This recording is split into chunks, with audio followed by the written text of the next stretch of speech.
जय भीम नमो बुद्धाय। अरे जरा जोरसे बोलो, जय भीम। वेळ झालेला आहे, तुमचा अंत मी पाहणार नाही। मी एक 3-4 मिनिटच बोलणार आहे। आदरणीय राहुल डंबाळे साहेब हे माझे 20 वर्षापूर्वीचे मित्र आहेत, बरोबर की साहेब? हा, आम्ही मनोजभाई संसारे यांच्याबरोबर काम करत होतो, एक राजकीय पक्षाच्या बरोबर। तेव्हापासूनचे माझे मित्र आहेत। मी इथं भाषण करायला नाही आलो। बाबासाहेबांचा पुतळा महारेजिमेंट सेंटरमध्ये बसावा ही कल्पना ही माझ्या डोक्यातून आलेली आहे। हे गर्वानं सांगतो, अभिमानानं सांगतो।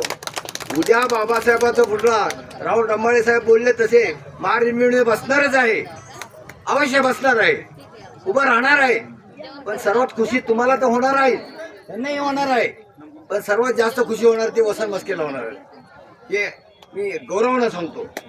या ठिकाणी राहुल डंबाळे साहेबांना, किरण जाधव साहेब सामाजिक कार्यकर्ते आहेत, तिथे आलेले आहेत।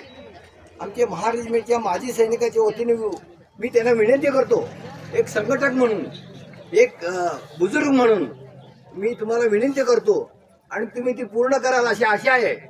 महारेजिमेंटचे पुढच्या वर्षी 5000 सैनिक घेऊन यायची माझी तयारी आहे, 5000। पण आमची इथं राहण्याची व्यवस्था नाही, आमची राहण्याची व्यवस्था नाही।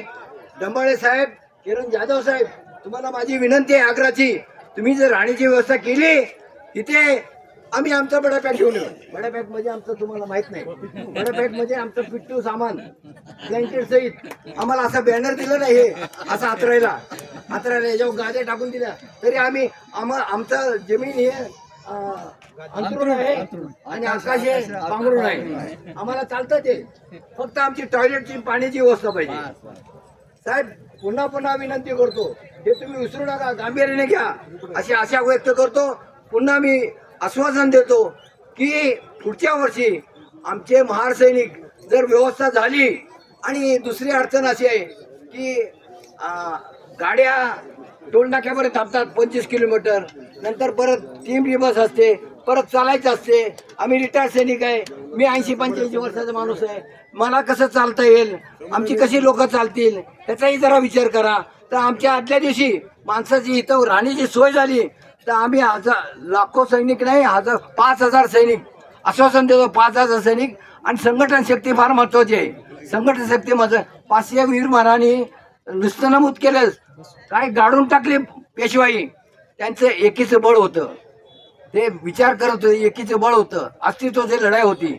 आमची पण ही अस्तित्वाची लढाई आहे, विजयस्तंभावरची आमचं नातं आहे, माई लेकराचं नातं आहे। म्हणून आम्ही 5000 सैनिक घेऊन येतो साहेब, तुम्ही फक्त राहण्याची व्यवस्था करा। पुन्हा पुन्हा आदरपूर्वक तुम्हाला विनंती करतो आणि इथेच थांबतो। जय भीम, नमो बुद्धाय, जय भारत।